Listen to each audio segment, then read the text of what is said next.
নারী যখন বাড়ি থেকে বের হয় তখন শয়তান তাকে নগ্নতার প্রতি উৎসাহিত করে তোলে। একাই নারীকে পেলে শয়তান বলবে তুমি একবার চুলগুলোকে এদিক ওদিক করো, তখন দেখতে পান না মহিলার চুলগুলোকে হাঁটতে কেমন ভাবে নড়াচড়া করে। শয়তানের কাজ মানুষকে পথভ্রষ্ট করা, জাহান্নামের দিকে নিয়ে যাওয়া। এই জন্য আল্লাহ নবী বললেন নারী হচ্ছে গোপন বস্তু, নারী হচ্ছে গোপন বস্তু, নারী বাড়িতেই থাকবে, জরুরি প্রয়োজন ছাড়া মহিলার বাড়ি থেকে বের হবে না। জরুরি প্রয়োজন, সম্মানিত তিনি ভাই, কোনটা জরুরি প্রয়োজন কাজ আমি হয়তো আপনাকে বোঝাতে পারলাম না। জরুরি কাজ হলো হাসপাতাল যেতে হবে, জরুরি কাজ হলো স্কুল কলেজ বিশ্ববিদ্যালয়ে যেতে হবে, জরুরি কাজ হলো আব্বু আম্মুর বাড়ি, দিদির বাড়ি, ভাইয়ের বাড়ি, দাদার বাড়ি, নানা নানির বাড়ি, খালা খালুর বাড়ি যেতে হবে। এগুলো সব জরুরি কাজ। রাস্তাতে ফলমূল কিনবে এটা তার জরুরি কাজ নয়, রাস্তাতে সবজি কিনবে এটা তার জরুরি কাজ নয়, ঝুড়ি জিলাপি কিনবে রাস্তাতে এটা তার জরুরি কাজ নয়। আজকে থেকে ঠেকাতে পারবো ইনশাল্লাহ, পারবো ইনশাল্লাহ, ইনশাল্লাহ। আল্লাহ তুমি করুন দিকে মানুষকে কবুল করো, সকলে বলি আমিন।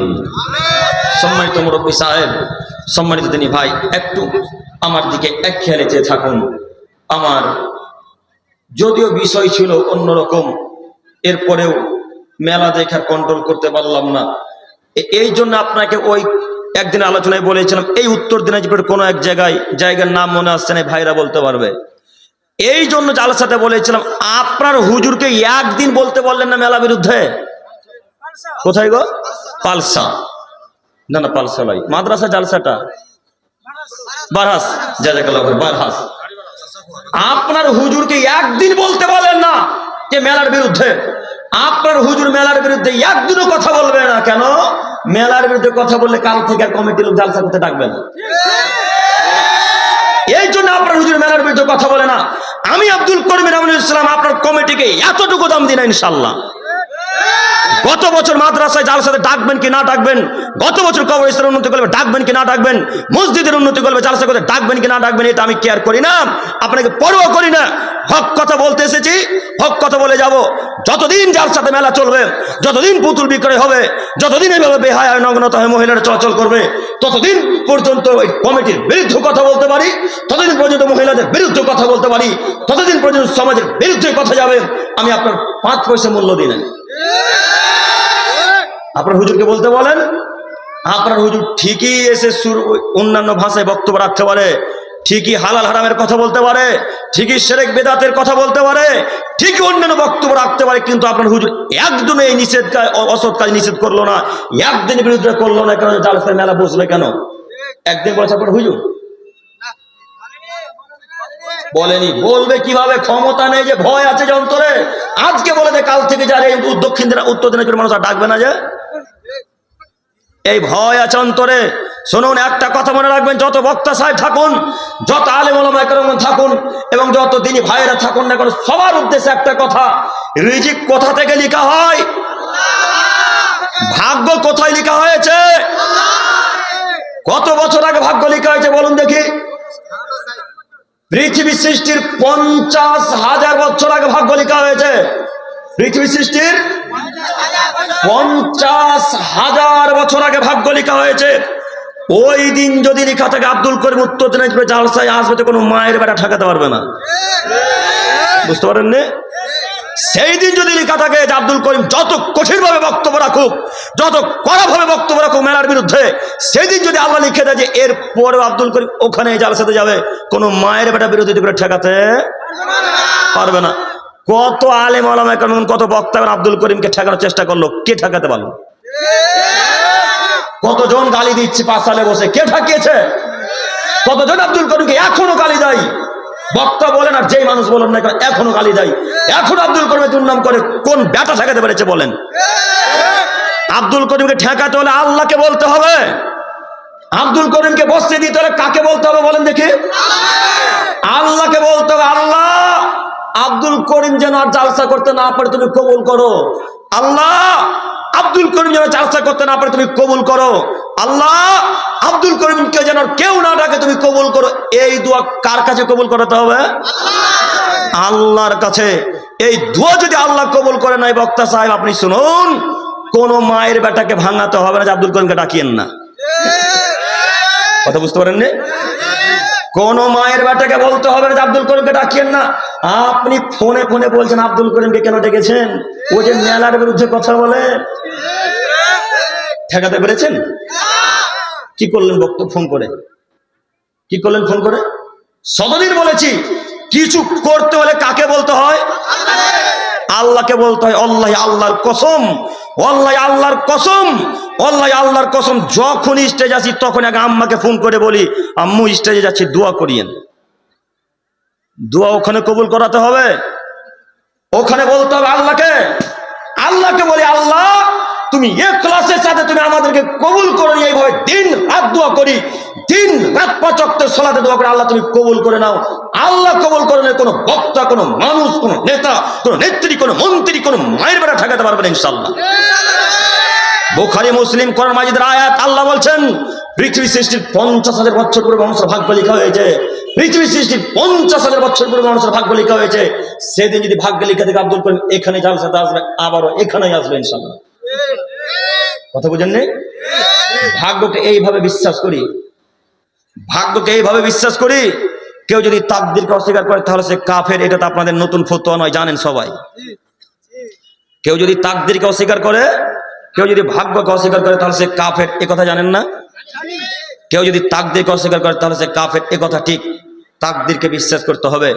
এই কথা যখন উঠলো, আর একটা কথা বলে যায়, আপনাদের গ্রামের কতজন মানুষ নামাজ পড়ে তাও বলতে পারি না। কতজন নামাজ পড়ে তাও বলতে পারে, তবে আর নামাজ কতজন পড়ে না পড়ে আমি এখন আঁচ করে নেবো, দেখবেন একটু।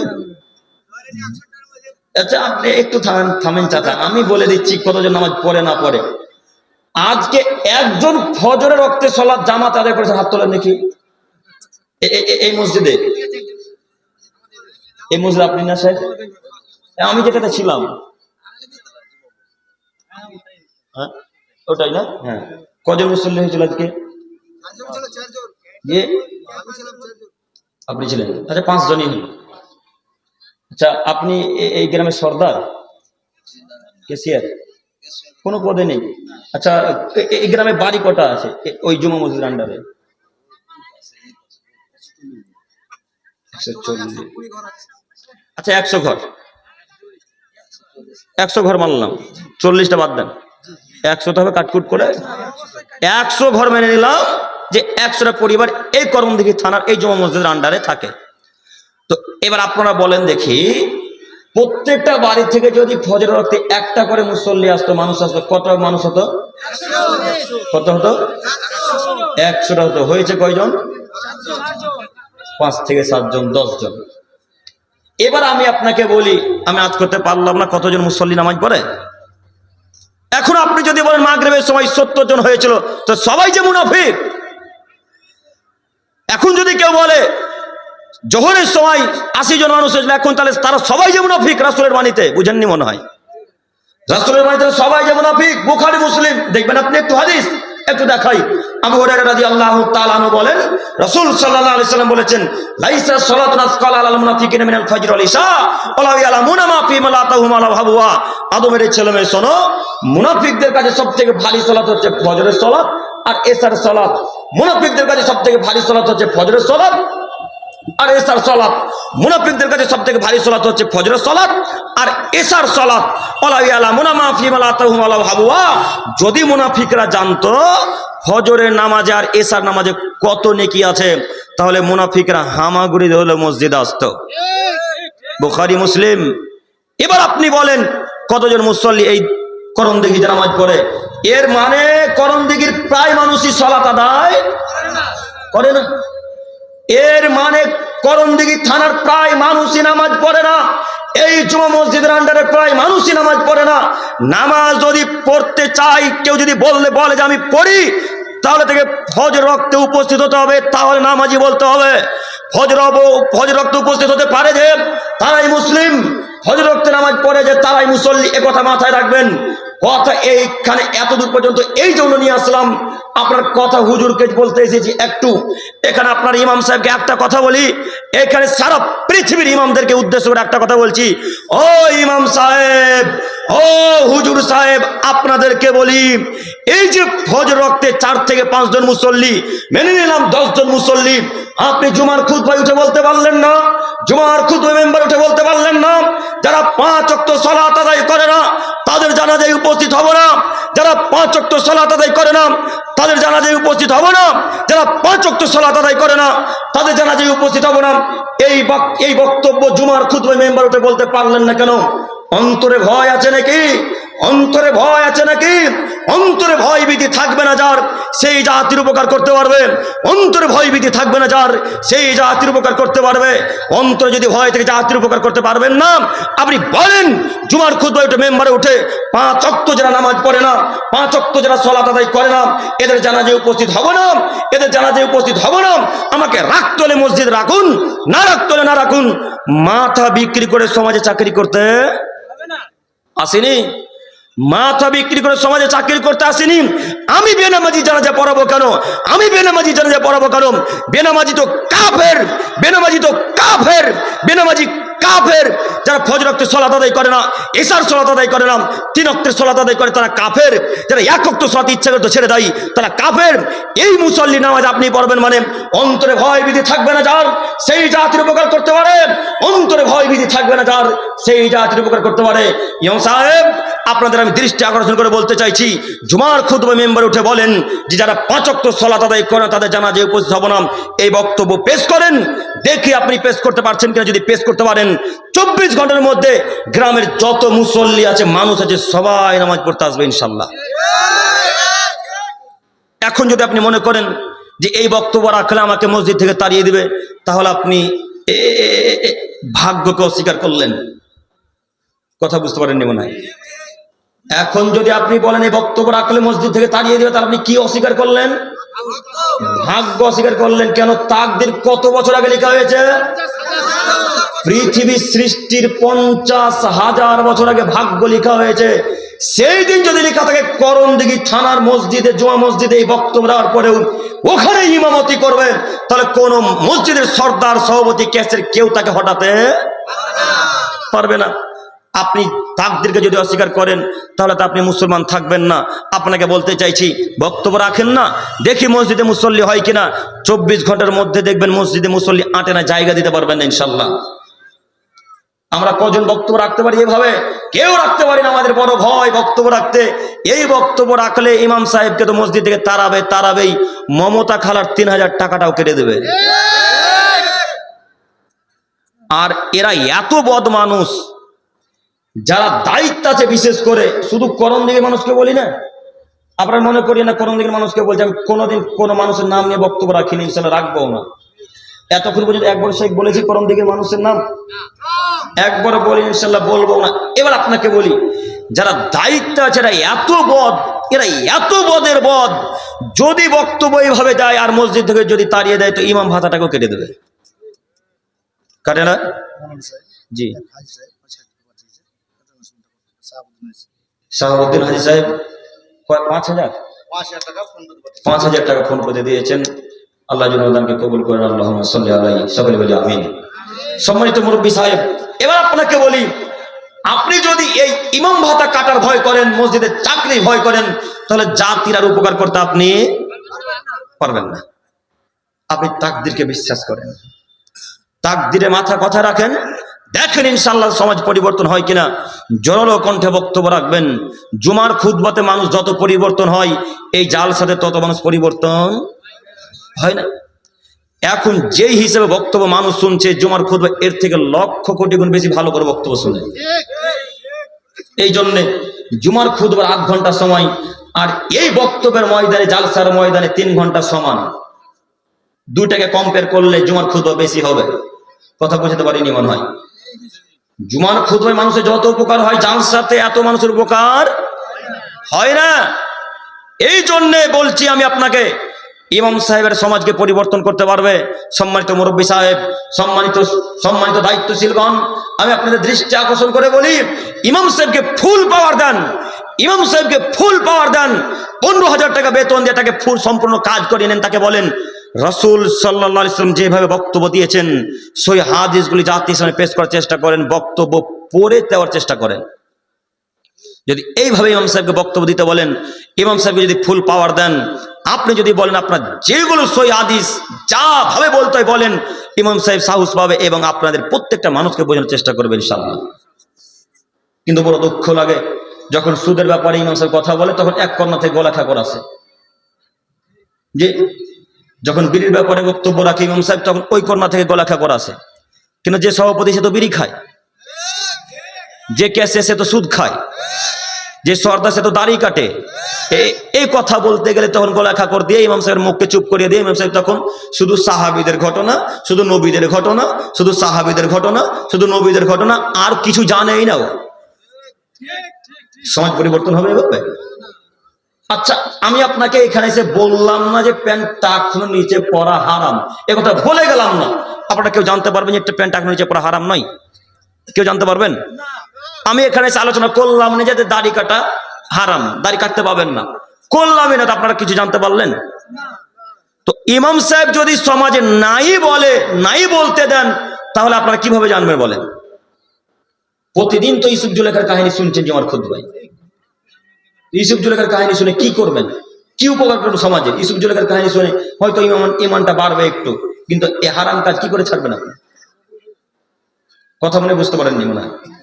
সম্মানিত মুরব্বী সাহেব, সম্মানিত দায়িত্বশীলগণ, আমি আপনাদের দৃষ্টি আকর্ষণ করে বলছি, আপনি দায়িত্বে যদি থাকতে চান তাহলে 5 ওয়াক্ত সালাত তো আপনাকে আদায় করা লাগবেই। 5 ওয়াক্ত সালাত তো আপনাকে আদায় করতে হবেই। পাশাপাশি বিড়ি, গুল, গুটকা, গাঁজা, হিরোইন, ইয়াবা, তিরঙ্গা, জর্দা, সিগারেট, ফেন্সিডেল, এই যাবতীয় যত হারাম খাদ্য আছে সবগুলিকে লাথি মেরে ফেলে দিতে হবে। পারবেন না ইনশাল্লাহ? ইনশাল্লাহ, ইনশাল্লাহ পারতেই হবে, করতেই হবে, নইলে আপনি পরকালে রেহাই পাবেন না। কেন? আনাস ইবনে মালিক রাদিয়াল্লাহু তাআলা থেকে বর্ণিত, তিনি বলেন রাসূল সাল্লাল্লাহু আলাইহি সাল্লাম বলেছেন, আলা কুল্লুকুম রাইন, পৃথিবীর মানুষ শোনো, প্রত্যেকটা মানুষ প্রত্যেকের জন্য দায়িত্বশীল। অকুল্লুকুম মাসউলিন আন রায়াতিহি, এবং প্রত্যেকটা আদমের ছেলে মেয়েকে তার দায়িত্ব সম্পর্কে জিজ্ঞাসা করা হবে। এবার আপনি বলুন, যারা সর্দার, যারা ক্যাশিয়ার, যারা সভাপতি, যারা গ্রাম্য মোড়ল, এই যাবতীয় যে দায়িত্বে আছে, এরা সবাই একজন আরেকজনের দায়িত্বশীল, তাই না? হাদিস কিন্তু সহিহ মুসলিম ও মিসকাত, আপনি যদি দেখতে চান আমি দেখার জন্য প্রস্তুত আছি। আপনাকে বলছি, এই হাদিসকে সামনে রেখে এবার আপনাদেরকে অনুরোধ করে বলতে চাইছি, সেদিন যদি আল্লাহ বলেন, ও সর্দার সাহেব, ও ক্যাশিয়ার সাহেব, ও সভাপতি সাহেব, আপনি এই দায়িত্বে ছিলেন, এই দায়িত্বে থাকার পরেও মানুষ কেন হারাম কাজে লিপ্ত হয়েছিল, এই প্রশ্ন যদি আল্লাহ করে বসেন, তখন কি উত্তর দেবেন? আমি দোয়া করি আল্লাহ আমাদেরকে প্রশ্ন না করুক, সকল বলি আমিন। দোয়া করি আল্লাহ আমাদের প্রশ্ন না করুক, সকল বলি আমিন। আল্লাহ যদি প্রশ্ন করে তাহলে কোনো মানুষ আর জান্নাত যেতে পারবে না। আল্লাহ যদি প্রশ্ন করা শুরু করে দেন, আর কেউ জান্নাতে যেতে পারবে না। এই কথা আল্লাহর নবী বলছেন। পাশে থেকে আয়েশা রাদিয়াল্লাহু তাআলা শুনতে পেয়েছেন এই কথা। পাশে থেকে আয়েশা রাদিয়াল্লাহু তাআলা শুনে আল্লাহ নবী বলছেন, আলাইসা কত আল্লাহু তাআলা, আল্লাহ নবী কি বলছেন? আল্লাহ কি কথা বলেননি? ফাসাউফা ইউহাসাবু হিসাবান ইয়াসিরা ওয়া ইয়ানকালিবু ইলা আহলিহি মাসরুরা। যার হিসাব নিকাশ হবে, আল্লাহ তাআলা তার, যে ব্যক্তির আল্লাহ তাআলা হিসাব নিকাশ নেবেন, যে ভালো মানুষ, তার হিসাব নিকাশ অতি তাড়াতাড়ি নিয়ে নেবেন। ওয়া ইয়ানকালিবু ইলা আহলিহি মাসরুরা, এবং তাকে তার পরিবার পরিজনের নিকটে খুব আনন্দ চিত্তে সুন্দর করে তাকে তার পরিবার নিকটে রেখে আসা হবে, পাঠিয়ে দেওয়া হবে। এই কথা কি আল্লাহ বলেননি? আল্লাহ তো এই কথা কোরআন মাজিদের মধ্যে বলেছেন। আল্লাহ নবী, তাহলে আপনি কেন বলছেন যে লোকটার হিসাব না হবে ওই লোকটা সুনিশ্চিত ধ্বংস হবে, ওই লোকটা অবধারিত ধ্বংস হবে? তখন আল্লাহ নবী সাল্লাল্লাহু আলাইহি ওয়াসাল্লাম আয়েশা রাদিয়াল্লাহু তাআলা আনহাকে বলছেন, আয়েশা শোনো, হিসাব হবে মানে শুধু আল্লাহ বান্দাকে তার হিসাব দেখাবে, এটা শুধুমাত্র পেশ করা হবে মাত্র, শুধু দেখানো হবে মাত্র। আল্লাহ জিজ্ঞাসা করবেন না। যদি আল্লাহ জিজ্ঞাসা করেন কোন আদমের ছেলে মেয়েকে, আয়েশা শোনো, ইল্লা উদ্দিব, তাহলে সে আযাবে নিপতিত হবেই, তাহলে সে আযাবে ধ্বংস হবেই, তাকে আযাবের মধ্যে নিক্ষেপ করা হবে, অর্থাৎ জাহান্নামে ফেলা হবে। হাদিস সহিহ মুসলিম ও মিসকাত, একথা মুহাম্মদ সাল্লাল্লাহু আলাইহি সাল্লাম বলছে। অতএব আল্লাহ যদি আপনাকে সেদিন কিয়ামতের মাঠে যদি জিজ্ঞাসা করেন, সেদিন কি প্রশ্নের উত্তর দিবেন? এই জন্য আপনাকে বলেছিলাম, দায়িত্বে যদি থাকতে হয় তাহলে আপনাকে হারাম কর্ম থেকে বিরত থাকতে হবে, নইলে আপনি জিন্দেগিতে কখনো পরিবর্তন করতে পারবেন না সমাজ, জিন্দেগিতে কখনো নয়। একদিন আলোচনায় বলেছিলাম, আমাদের হেড শিক্ষক বলতেন, বিশেষ করে আমাদের শিক্ষকদেরকে উদ্দেশ্য করে আর অন্যান্য যারা শিক্ষক ছিলেন তাদেরকে উদ্দেশ্য করে বলতেন যে, শুনুন শিক্ষক মহাশয়,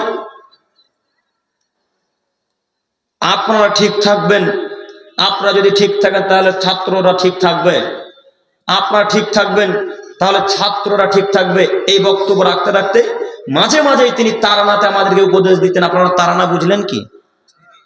প্রার্থনা সকালবেলায় যে প্রার্থনা হয়, শেখ আমাদের তারানা বুঝবে, যেহেতু উনি তালেব ইলম অবস্থায় ছিলেন, তাই না শেখ? তারানার অবস্থায় বিশেষ করে আমাদেরকে বলতেন এবং শিক্ষকদের উদ্দেশ্য করে বলতেন।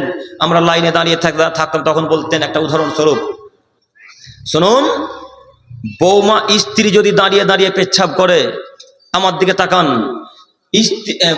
শাশুড়ি যদি দাঁড়িয়ে দাঁড়িয়ে পেচ্ছাব করে আর বৌমা যদি জানলা বা দরজা দিয়ে দেখে নাই, তা পরের দিন সকালবেলায় বৌমারা ঘুরে ঘুরে একদিনে পেচ্ছাব করবে। কথা মনে বুঝতে পারেননি? কেন বলতেন জানেন? কেন বলতেন জানেন? তিনি বলতেন এই জন্যে যে যারা দায়িত্বে থাকে তারা যদি খারাপ কাজ করে, আর তার আন্ডারে যত মানুষ থাকবে তার থেকে লক্ষ কোটি গুণ বেশি খারাপ কাজ করার চেষ্টা করবে। এই জন্য আমাদের শিক্ষককে বলতেন, আপনি যদি আজকে গুল মাজেন, আপনি যদি আজকে গুল দেন, আমাদের হেড শিক্ষক অতীব ইমানদার, এখনো বেঁচে আছেন, আল্লাহ ওনার নেখায় দান করুক, সকল বলি আমিন। অতীব জ্ঞানী মানুষ এবং ইমানদার মানুষ, হক কথা বলতে এক পা পিছাবে না, এই এমন একটি মানুষ। তিনি বলতেন, আপনারা যদি গুল মাজেন, আপনারা যদি গুল দেন, তাহলে ছাত্ররা পরের দিন মাদ্রাসাতে নিয়ে এসে মদ খাবে, কিছুই বলতে পারবেন না। কথা বুঝতে পেরেছেন? দায়িত্বশীল কাকে পরিবর্তন হতে হবে। এবার আপনাকে বলছি, সর্দার সাহেব, আপনি তো প্রকাশ্যে সবার সামনে সিগারেট টানেন, আপনি তো প্রকাশ্যে সবার সামনে বিড়ি টানেন, আপনি সবার সামনে প্রকাশ্যে ওই গুল মাজেন, আরো কি কি কি কি খান, কি কি নাম আছে, সবকিছু খান, দান পান করেন। আপনি এই কাজকর্ম যদি কোনো গ্রামের ছেলেরা দেখে, তাহলে আপনাকে সম্মান করবেন? আপনার সামনে দাঁড়িয়ে দাঁড়িয়ে মদ পান করবে? স্বাভাবিক। আপনি সম্মান করতে শিখলেন না, আপনাকে তারা সম্মান করবে না। তাই আপনাকে অনুরোধ করে বলি, সর্দার সাহেবকে, সে সাহেব, যে আসুন না পরিবর্তন হই। আর ইমামদেরকে আমরা ফুল পাওয়ার দিয়ে বলি, ইমাম সাহেব আপনারা যা ভালো লাগে হাদিস করেন, যেটা সহি, সেই মোতাবেক আপনি আলোচনা করে যান। বলতে পারবেন ইনশাআল্লাহ আজকে থেকে? ইনশাআল্লাহ, ইনশাআল্লাহ। আল্লাহ তুমি আমাদেরকে কবুল করো, সকলে বলি আমিন। সম্মানিত তিনি ভাই, আমি বলতে চাইছিলাম শিষ্টাচার সম্পর্কে কথা বলতে গিয়ে এতদূর চলে এলাম, যদিও এগুলো সব শিষ্টাচারের মধ্যে পড়ছে। শিষ্টাচার মানে হচ্ছে সদাচরণ, নম্র আচরণ। একটু আমার দিকে তাকান, শিষ্টাচারের অতীব একটা গুরুত্বপূর্ণ অংশ হচ্ছে সদাচরণ, নম্র আচরণ, ভালো আচরণ। আর একটি কথা বলি, শিষ্টাচারের একটা গুরুত্বপূর্ণ অংশ বলে আমরা মূল বিষয়ের দিকে এগিয়ে যেতে চাইছি। সম্মানিত তিনি ভাই, সম্মানিত মুরব্বী সাহেব, একটু আপনি আমার দিকে তাকান। শিষ্টাচার, আপনার ছেলে যখন বাড়ি থেকে বের হবে, আপনার কন্যা যখন বাড়ি থেকে বের হবে, তখন তাদের প্রতি নজর রাখা আপনার কাজ, আপনি বাড়ির গার্জেন। যদিও আমরা অনেকেই পিতামাতা ছেলে মেয়েকে কোনো মূল্যায়ন করি না, ছেলে মেয়ে দায়িত্ব নিই না। যে যেমন ভাবে প্যান্ট পরতে পারে পরুক, যে যেমন ভাবে জামা পোশাক পরতে পারবে পরুক, আমরা এই ধ্যান দিই না, এটাকে আমরা গ্রাহ্য করি না। অনেক পরিবার এরকম নেই? এরকম অনেক পরিবার আছে। এই জন্যই তো ওই যুবক ছেলেটার পিঠের দিকে গেঞ্জিতে দেখা যায় শুকর ছাপা আছে, থাকে না? গার্জেনরা দায়িত্ব নেয় না বলে, শিষ্টাচার শিখায় না বলে দেখতে পাওয়া যায় ওই ছেলেটার জার্সিতে মেসিকে ছাপা আছে, মেসিকে। শিষ্টাচার শিক্ষা পিতা মাতা দেয় না, ভাই বোন দেয় না। এই জন্যই ওই ছেলেটার হাতে দেখা যায় ট্যাটু ছাপা আছে। ট্যাটু বুঝলেন কি? স্ট্যাচু। মানুষ পিতা মাতা ছেলে মেয়েকে শিষ্টাচার দেয় না বলেই মহিলাদেরকে দেখতে পাওয়া যায় প্যান্টটা টাকনোর উপরে পরে থাকে, যদিও প্যান্ট টাকনোর উপরে পরা উচিত ছিল কাদের? ছেলেদের। কিন্তু আজব দুনিয়া, ছেলেরা প্যান্ট টাকনোর নিচে পরে, মহিলা টাকনোর উপরে পড়ে। যার যেটা করে সেটা বাদ দিয়ে সব ইহুদি খ্রিস্টানদের কৃষ্টি কালচারকে মেনে নিয়েছে। আমি ওইদিকে যাচ্ছি না, বলতে চাইছিলাম শিষ্টাচার আপনাকে শিক্ষা দিতে হবে। এটা কেমন শিষ্টাচার? শিষ্টাচার আপনাকে শিক্ষা দিতে হবে। আপনার ছেলেকে আপনি শিষ্টাচার দেননি, বিদ্যা অর্জন করাননি, নিজে শিক্ষা অর্জন করেননি, ছেলে মেয়েকে শিক্ষা দেননি বলে এই জন্যে আজকে আপনার ছেলে পিছন দিকে নেইমারকে, মেসিকে নিয়ে, রোনাল্ডোকে নিয়ে ঘোরাঘুরি করে। কথা বুঝতে পারেননি? মেসিকে নিয়ে ঘোরাঘুরি করেন মানে জার্সিতে মেসির ফটো থাকে না? আপনাকে বলি, আপনি যে মেসিকে সম্মান করলেন, আপনি কি জানেন মেসিকে? আপনি কি জানেন মেসিকে? আপনাকে বলি, ওই ইসরায়েল নোংরা ইহুদি জাতি, ওই ইসরায়েল নোংরা ইহুদি জাতির পতাকা, ওই নোংরা ইসরায়েল ইহুদি জাতির জার্সি আপনার ছেলে পিঠে করে ঘুরে নিয়ে বেড়াই। আপনি বুঝেন না ইসরায়েল কারা? আপনি বুঝেন না ইহুদি কারা? আপনি বুঝেন না খ্রিস্টানেরা কে? খ্রিস্টান ইহুদিরা এমন জাতি, আল্লাহ নবী বলছেন পৃথিবীতে কেউ যদি বড় শত্রু থাকে, পৃথিবীতে যদি কারো সবচেয়ে মুসলমানদের সবচেয়ে বড় শত্রু থাকে, তারা হলো ইহুদি জাতি, তারা হলো খ্রিস্টান জাতি, তারা হলো ইহুদি জাতি। ইহুদি মুসলমানদের যত ক্ষতি করে আর অন্য কোনো জাতি তত ক্ষতি করে না। খ্রিস্টান আর মুসলিমদের যত ক্ষতি করে আর অন্য কোনো জাতি মুসলমানদের ক্ষতি করে না। একটু এখানে আপনাকে আমি অনুসরণ করাতে চাচ্ছি শিষ্টাচার। আপনার ছেলে ওই গেঞ্জিতে মেসিকে নিয়ে ঘুরে বেড়াচ্ছে, ওটা ইহুদি। এখানে আপনাকে কথা বলি, আপনার ছেলে ইহুদির মেসিকে, নেইমারকে, রোনাল্ডো আরো ইত্যাদি ইত্যাদি অনেক মানুষ আছে, অনেক প্লেয়ার আছে, নাম বলতে পারি না, এদেরকে নিয়ে পিঠে ঘোরাঘুরি করে, এদেরকে নিয়ে সম্মান করে, এদেরকে নিয়ে বুকে করে ঘোরাঘুরি করে, এদেরকে আপনার ছেলে পিঠে বুকে করে নিয়ে ঘোরাঘুরি করে। বড় দুঃখ লাগে, এই মেসির রোনাল্ডোর জার্সিকে আমরা পায়খানাতে রাখতে চাই না, এই মেসির রোনাল্ডো নেইমারের জার্সিকে আমরা পায়ের তলাতে পাপোশ হিসেবে রাখতে চাই না। অথচ আপনার ছেলে, আপনার মেয়ে পিঠে করে ছেলেটাকে নিয়ে ঘুরে বেড়াই। বলেন কোন শিষ্টাচার? বলেন এটা কোন বিদ্যা? বলেন এটা কোন শিষ্টাচার? কিসের বিদ্যা? এই বিদ্যাকে মাটির তলে পুঁতে দিতে হবে, এই বিদ্যাকে মাটির তলে পুঁতে দিতে হবে। আপনি যাকে সম্মান করছেন সে আপনার ঘোর শত্রু, আপনি যাকে সম্মান করছেন সে আপনার ঘোর শত্রু। একটু দিনী ভাইরা হয়তো জানতে পারবেন, আপনারা যদি মেসির হাতকে ভালোভাবে ফলো করেন তাহলে দেখতে পাবেন তার ডান হাত কিংবা বাম হাতে এইখানে চোখ ছাপা আছে। দেখেছেন? দেখেছেন আপনারা? মুরব্বী সাহেবরা দেখতে পাবেন, কেন তারা ফেসবুক ইউটিউব ঘাঁটে না। যুবক ভাইরা দেখতে পাবে। আচ্ছা যুবক ভাই, আপনারা বলতে পারেন এটা কিসের প্রতীক? দাজ্জালের। আপনি কি হয়ে জানলেন? তার মানে আপনি পড়েছেন না? মাশাআল্লাহ। আব্দুল করিম ভাই, আপনি মেসির হাত কিভাবে দেখলেন? তার মানে আপনি খেলা দেখেন? জি না, আমি তাকে পা দিয়ে সম্মান করি না, আমি তাকে এতটুকু মূল্যায়ন করি না। শুধু আপনাদের কারণে তাদেরকে নিয়ে পড়তে হয়েছে যে তাদের বিরুদ্ধে কথা বলতে হবে, যে আপনাদেরকে ব্রেন খুলতে হবে। এই জন্য আপনি দেখেন ক্ষমতাদের বিষয় পড়েন, তাদের ইতিহাস পড়েন, তারা কারা, কিসের শিষ্টাচার শিক্ষা দেন আপনার ছেলেকে। আপনাকে বলছে, আপনি শুনুন, এই জার্সিকে টয়লেটে রাখতে হবে পা মোছা হিসেবে। এই জার্সি বুকে থাকবে না, এই জার্সি পিঠে থাকবে না, এই জার্সি কোথায় থাকবে? বাথরুম পায়খানা থাকবে, যেখানে নোংরা কাজকর্ম করে সেখানে থাকবে। এই জিনিস বুকের উপরে, পিঠের উপরে থাকবে। এটা শিষ্টাচার নয়। যুবক ভাই, মুরব্বী সাহেব, আপনাকে আরো শিষ্টাচার দেখাই। একটু আপনি দেখুন, শিষ্টাচার মানে আপনার ছেলে হাতে বালা পড়তে পারবে না। শিষ্টাচার মানে আপনার ছেলে এই কান ফোড়াতে পাবে না। শিষ্টাচার মানে আপনার ছেলে হাতে ব্রেসলেট না কি বলে ওটাকে গো, ব্রেসলেট না, ব্রেসলেট পড়তে পাবে না। শিষ্টাচার মানে আপনার ছেলে প্যান্ট টাকনুর নিচে পড়তে পাবে না। দেখেন শিষ্টাচার, বিদ্যা, শিক্ষা কাকে বলে? দেখেন বিদ্যা, শিষ্টাচার, শিক্ষা কাকে বলে?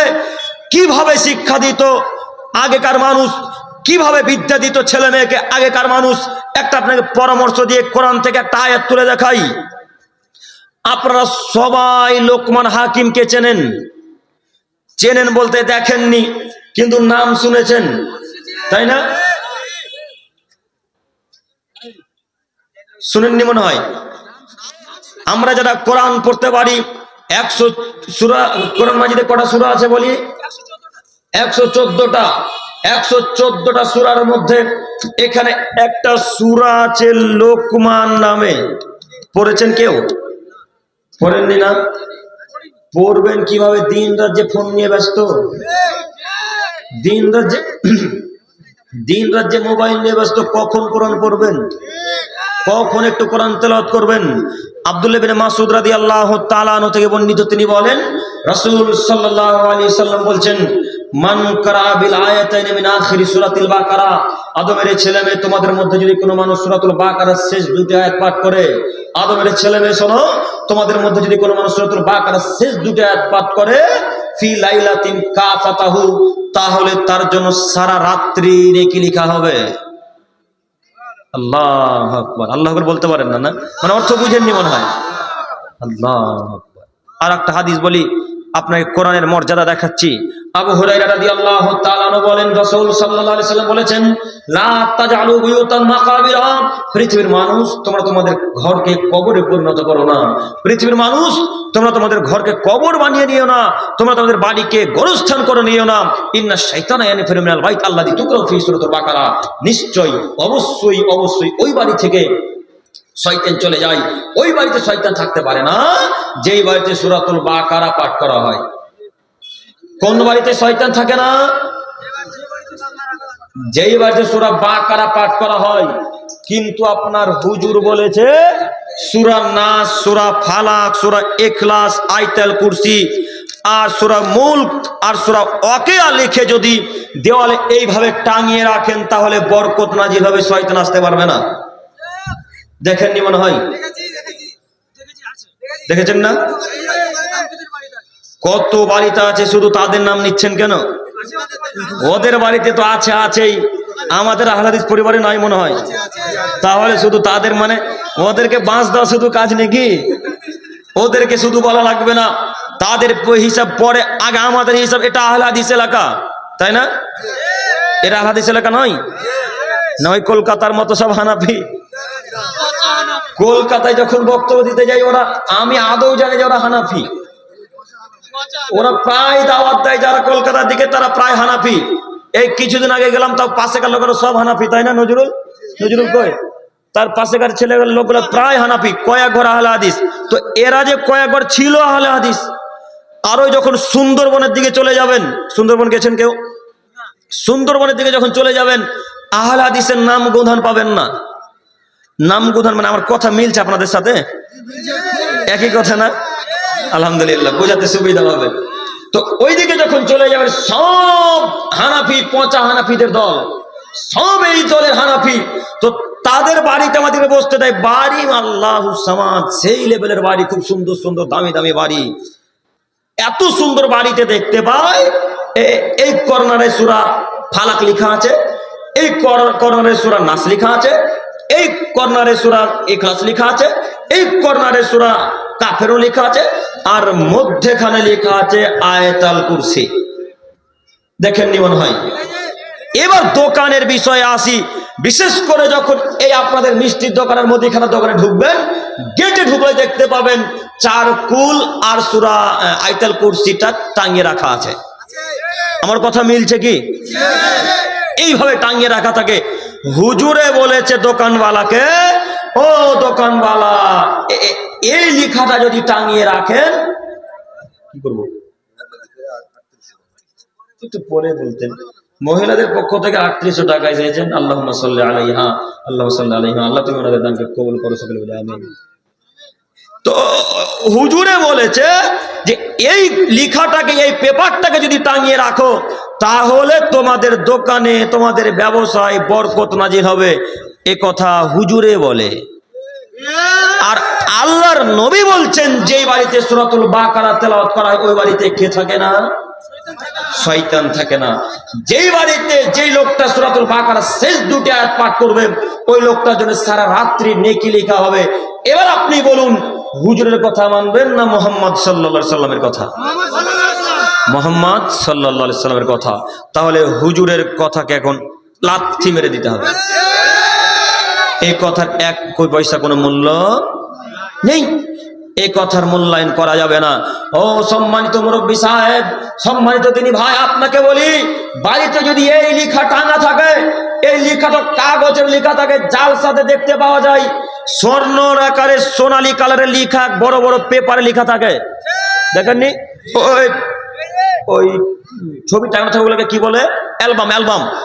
অ্যালবামে লেখা থাকে সূরা ইখলাস, সূরা ফালাক। দেখেছেন আপনারা? শুধু হ্যাঁ দিচ্ছেন, দেখেছেন না? এইটাকে যদি বাড়িতে থাকে, আজকে বাড়ি গিয়ে এখন গিয়ে আগে জ্বালিয়ে পুড়িয়ে আগুনে ছারখার করে দেবো ইনশাল্লাহ। এই জিনিস বাড়িতে রাখবো ইনশাল্লাহ। এই জিনিস বাড়িতে থাকলে শয়তান নিশ্চিত আসবে, শয়তান অবধারিত আসবে, শয়তান অবশ্যই আসবে। কেন? যেখানে বেদাতি কাজকর্ম হয় সেখানে শয়তান থাকে, যেখানে শয়তানি কাজকর্ম চলে, বেদাতি কাজকর্ম চলে, সেখানে ইবলিস থাকে, সেখানে শয়তান থাকে। অতএব মুরব্বী সাহেব, এই লেখাগুলিকে আগুনে পুড়িয়ে দিতে হবে ইনশাল্লাহ। পারবেন না পুরাতে? এখানে জরুরি একটি কথা শুনবে, বলবে, হয়তো মনে করেছেন আব্দুল করিম ভাই, ওই যে কাগজে লেখা আছে ওই লেখাগুলো সবই যে কোরআনের আয়াত, আসলেও কোরআনের আয়াত, তো আপনি যে পুড়িয়ে দিতে বললেন, পুরাতে পাবো কি? জি, কোরআনের আয়াতকে পুড়িয়ে দিতে হবে, কথাই ঠিক। আর নয়তোবা নদীতে ভাসিয়ে দিতে হবে। নদীতে ভাসিয়ে দেওয়ার চাইতে পুড়িয়ে দেওয়াটাই বেশি বেটার, বেশি ভালো। আপনার কোরআন একটা, কোরআন মনে করেন বাদ হয়ে গেছে, অক্ষর বুঝতে পারেন না, চিনতে পারেন না, এমন অনেক পুরনো কোরআন নাই? আমার মায়ের একটা কোরআন আছে, এখন আব্বু দিয়েছিল না, আম্মু, নানা নানি দিয়েছিল না, দাদুরা দিয়েছিল, বলতে পারি না। তো আম্মুর কোরআনটা খুব যত এত বড় হবে, এই কোরআনটা ছোট ছিলাম তখন পড়তাম। তো এই কোরআনটাতে এখন হাত দিলে এইভাবে পৃষ্ঠা উল্টালে পৃষ্ঠাটা ভেঙে ভেঙে যায়। এরকম মসজিদে অনেক কোরআন আছে, দেখবেন পৃষ্ঠাগুলো ভেঙে ভেঙে যায়। এরকম কোরআন যদি ভেঙে ভেঙে চূর্ণ বিচূর্ণ হয়ে গিয়ে পড়া যদি না বুঝতে পারেন, এই কোরআনটা কি করবেন? এখন ফেলে রেখে দিবেন না রাস্তাটা ফেলে দিবেন? যেখানে লোকেরা লাত মারবে, পশু বাণিজ্য পেচ্ছাপ এখানে করবে, কি করবেন? এখন পুড়িয়ে দিবেন। বুঝতে পারেননি? এটাকে যেমন পোড়া যায়, সূরা আয়াতুল কুরসি আর সূরা ফালাক, নাস ফালাক লেখা আছে, দরজায় টাঙা আছে, এটাকেও পুড়িয়ে দিতে হবে। বুঝতে পারেননি? এটাকেও পুড়িয়ে দিতে হবে। আজকের পর থেকে কোনো মুসলমান পরিবারে এই লেখা থাকতে পারে না ইনশাল্লাহ। মুসলমান পরিবারে থাকবে না, থাকবে না। এটা আবার আহলে হাদিস এলাকা, এটা আবার আহলে হাদিস এলাকা। আহলে হাদিস এলাকাতে কিভাবে থাকতে পারে? আপনাকে একদিন বক্তব্যের মাঝে বলেছিলাম, আপনাদের মনে আছে কিনা জানি না। মুসলমান পরিবারে জন্মগ্রহণ করেছেন, এর জন্য আলহামদুলিল্লাহ পাঠ করবেন, আলহামদুলিল্লাহ। এর পরে পরে আল্লাহ আমাকে, আপনাকে, দিনী ভাইদেরকে আহলে হাদিস পরিবারে জন্মগ্রহণ করালছেন, সৃষ্টি করেছেন, এর জন্য আরেকবার আলহামদুলিল্লাহ। আব্দুল করিম সাহেব আহলে হাদিস পরিবারে জন্মগ্রহণ করেছি, মানে আরেকবার আলহামদুলিল্লাহ। মানে কেন আলহামদুলিল্লাহ বলতে বললেন? বুঝতে পারেননি? কেন আপনি আব্দুল করিম ভাই আলহামদুলিল্লাহ বলতে বললেন? এই জন্য আলহামদুলিল্লাহ বলতে বললাম যে ওই বেদাতিরা যেই পরিমাণের শিরক বেদাত করে, আহলে হাদিস এলাকাতে তেমন বেদাত শিরক করে না। করে না ঠিক, কিন্তু বিবাহের পর যখন বৌমার বাচ্চা হয় তখন বিদায় মাস ঠিকই দিতে পাঠান, পাঠান না? করেন না ঠিক তাদের মতো বেদাত, কিন্তু মুসলমানি করার সময় খানা ঠিকই খাওয়ান। মুসলমানি বুঝলেন কি? ওই বাচ্চা ছেলের বাচ্চুটা কাটা। মুসলমানি করার সময় গরু ছাগল কেটে ঠিকই খাওয়ান, খাওয়ান না? অন্য শিরক বেদাত করেন না ঠিকই, কিন্তু বাড়ি উদ্বোধন করার সময় হুজুরকে ঠিকই ডাকেন। কথা মিলছে মনে হয় আমার? মিলছে না? সব কথা এইগুলো মিলে যায়। শুধু বলছেন এরা করে, শুধু বলছেন এরা করে, শুধু বলছেন বেদাতিরা করে, পচা হানাফিরা করে, আহলে হাদিস করে না? এ তো করলো। জি, মিলল কথা কি? তো তাহলে শুধু তাদের দোষ দিলে হবে না। আমি আপনাকে বলতে বললাম আহলে হাদিস পরিবারে জন্মগ্রহণ করেছেন, সলফে সালেহিনদের মানহাজকে অনুসরণ করেন, এর জন্য আলহামদুলিল্লাহ। কিন্তু আপনাকে বলি, আজকে এখান থেকে অদাবদ্ধ হয়ে উঠবেন যে জিন্দেগিতে আর কখনো মুসলমানি ছেলের দিব না। মুসলমানি দিবেন না মানে মুসলমানি দিবেন না মানে মুসলমানি দিবেন, খানা খাওয়াবেন না। আপনারা এই কথাটা কেটে ছেড়ে দিয়েন না। আমার আপনাদেরকে নিয়ে খুব বড় ভয়, আপনারা কেটে ছেড়ে দিচ্ছেন। এই কথাটাকে বাদ দিয়ে ছাড়বেন। জি, এখানে একটা কথা শুনেন, মুসলমানি দিতে হবে, কিন্তু ওই খানার খাওয়াবো না ইনশাল্লাহ। মেয়েকে, স্ত্রীকে শ্বশুর বাড়ি থেকে বাপের বাড়ি পাঠিয়ে দেবো ঠিক, কিন্তু শ্বশুরের কাছ থেকে মাছ নিব না ইনশাল্লাহ। বাড়ি উদ্বোধন করার সময় হুজুর দিয়ে কোরআন তেলাওয়াত করাবো না ইনশাআল্লাহ? পারবো ইনশাআল্লাহ? ইনশাআল্লাহ ইনশাআল্লাহ। আল্লাহ তুমি আমার দিনী ভাইদেরকে কবুল করে নাও, সকলে বলি আমিন। আল্লাহ তুমি আমার মুরব্বী সাহেবদেরকে কবুল করে নাও, সকলে বলি আমিন। সম্মানিত মুরব্বী সাহেব, সম্মানিত দিনী ভাই, বলছিলাম আহলে হাদিস পরিবারে জন্মগ্রহণ করেছেন, এগুলো থেকে বিরত থাকতেই হবে ইনশাআল্লাহ। থাকার চেষ্টা করব না ইনশাআল্লাহ। যেহেতু আমরা আহলে হাদিস পরিবারে জন্মগ্রহণ করেছি, আমরা সলফে সালেহিনদের মানহাজকে অনুসরণ করি, তাদের কথা মেনে চলি, সাহাবা ইকরামদের কথা মেনে চলি, সলফে সালেহিনদের আকীদাকে অনুসরণ করি, এই জন্য আমরা এই কাজকর্ম করতে পারি না, করবো না ইনশাআল্লাহ। সম্মানিত ভাই, আমি আপনাকে দেখাতে চাচ্ছিলাম শিষ্টাচার, একটু আপনাকে বলতে চাইছিলাম। লোকমান হাকিমের কথা বলতে গিয়ে এত দূর চলে এসেছিলাম, আপনাদের কথা মনে আছে কিনা বলতে পারি না। একটু আমার দিকে তাকান। শিষ্টাচার লোকমান হাকিম তার ছেলেকে শিখাচ্ছে। কে কাকে শিখাচ্ছে বলেন দেখি? লোকমান হাকিম তার ছেলেকে শিখাচ্ছে, মানে বাপ বেটাকে শিখাচ্ছে, বাপ বেটাকে শিষ্টাচার দিচ্ছে। একটা কথা মনে রাখবেন, আল্লাহ যখন সাধারণ মানুষের কথাকে পছন্দ করেন, আচ্ছা কোরআন মাজিদে যখন কোনো মানুষের কথা আল্লাহ তুলে দেন, তখন আপনি কি একবার চিন্তা করেছেন সে লোকটা কত দামি মানুষ, সে লোকটার কথা আল্লাহ কত পছন্দ করেছেন? এতটুকু আঁচ করতে পারছেন কি? সাধারণ মানুষের কথা আল্লাহ কোরআন মাজিদে তুলে দিয়েছেন, একজন জ্ঞানী মানুষের কথা। যদিও তিনি নবী ছিলেন না, যদিও তিনি রাসূল ছিলেন না, তিনি নবী ছিলেন না, তিনি রাসূল ছিলেন না, তিনি নবীও ছিলেন না, রাসূলও ছিলেন না, একজন আমার আপনার মতো সাধারণ মানুষ, তবে তিনি অনেক জ্ঞানী মানুষ। তিনি উপদেশমূলক কথা দিয়ে তার ছেলেকে বলছেন, ইয়া বুনাইয়া লা তুশরিক বিল্লাহ, আল্লাহর সাথে শরীক স্থাপন করো না। ইন্নাশ শিরকা লাযুলমুন আযীম, নিশ্চয় শিরক পৃথিবীর সবথেকে বড় অপরাধ। লোকমান হাকিম তার ছেলেকে বিদ্যা দিচ্ছেন, লোকমান হাকিম তার ছেলেকে শিষ্টাচার শিখাচ্ছেন, লোকমান হাকিম তার ছেলেকে শিষ্টাচার শিখাচ্ছেন। তিনি তার ছেলেকে বলছেন, আব্বু মাজারে সিজদা করিও না, আব্বু মাজারে লাল চাদর ব্লু চাদর হলুদ চাদরে টাকা দিও না, আব্বু কখনো মাজারে মুরগি দিও না, আব্বু মাজারে কখনো গরু ছাগল দান করিও না, আব্বু মাজারের কাছে যেও না, আব্বু। এই বিদ্যা কে কাকে দিচ্ছেন? বাপ ছেলেকে দিচ্ছেন।